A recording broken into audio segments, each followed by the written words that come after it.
Hey there, I have a story for you. One time, not at band camp, I chose to take on this really big promotion at work. I was super excited to take on a bigger challenge and learn a lot more about the business. Moving in that direction fit right in line with what I wanted for expanding my work and fit the bill with my home life at the moment perfectly. Unfortunately, there was a consideration that I didn't calculate that became a big cost. The person who I reported to, aka my new boss, was less than enjoyable to work with. We know that every choice we make takes us somewhere, either closer to the place that we say we want to go or the opposite direction, into an empty parking lot with weeds growing through the cracks, on the pavement, or to a flourishing garden. All choices come with a payoff or a cost, aka a consequence.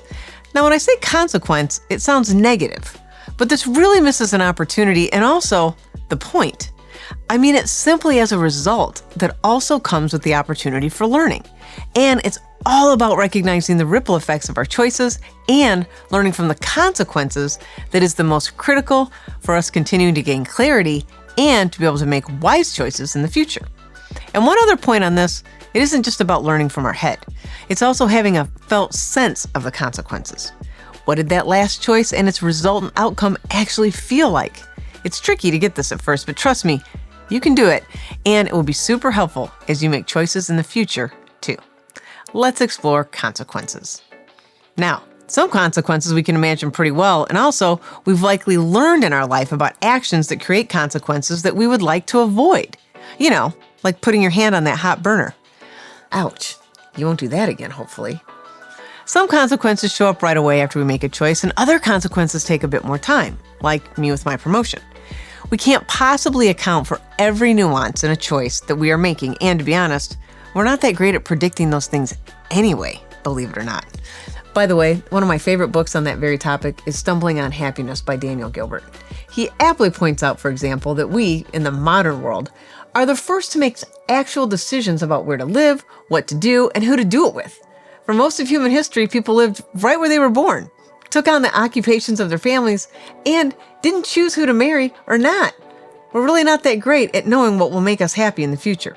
Also, because we have quite a few biases and a weird memory, but I digress. I didn't know how little I would be enjoying my new role until it became way more clear that I wasn't a good fit with this new boss. Also, sometimes the consequences seem minimal.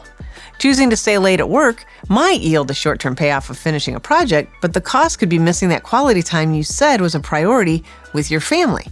Choosing to invest in self-care might cost time and a little cash in the moment, but leads to greater energy, health, and focus in the future where we currently aren't living. The benefit compounds over time. And here's one of the things I've discovered about choices and consequences. What you'll notice quite reliably is that actions we take that only satisfy a short-term payoff often have long-term costs and less than positive consequences. So, can you set yourself up for success? Yeah, you can.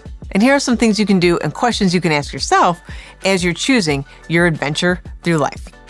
When you're attempting to evaluate the potential consequences of a choice, ask yourself these two questions. First, and most importantly, when I say yes to this next thing, what am I also saying no to? Am I sacrificing something else that is important? Is there a long-term price I'll have to pay, like a cost to my health, my relationships, or peace of mind? Or is there only a short-term benefit? This is the best question to force us to see where we might have competing priorities also. Next question, what's the payoff? Will this choice create the experience I want for myself and others, or is it creating the experience I thought it would in the present? Am I even happy with this choice? Okay, now let me tell you about one of my favorite ways to think about consequences of my choices. And this is the extra real good stuff, by the way. I love to think of them just like I think about financial investments. Some decisions generate compounding interest over time, like building a habit of exercise or eating healthy. Others create a compounding debt, like neglecting the need for sleep and rest, and not spending the time we desire with the people we really love. The simplest question is this: am I investing in building compounding interest, or am I only making withdrawals? Now, this isn't about perfection, and that's where the opportunity of learning really lives. You're taking a deep dive on your wants, your values, your choices, and now putting them up against the payoffs, costs, and the full range of consequences. What we need to do is embrace all of the consequences. Embrace them as feedback, because that's what they actually are. Every consequence tells a story about whether your choices align with your values, your goals, and what you say you want, or not. If the cost outweighs the payoff, it's an opportunity to learn and to choose more wisely next time. Booyah! Clarity and intentional choices create consequences that can support our goals and offer us continual learning all along the way. Remember, you're the architect of your life. By understanding the consequences of each choice, you can build a life that reflects your values and dreams.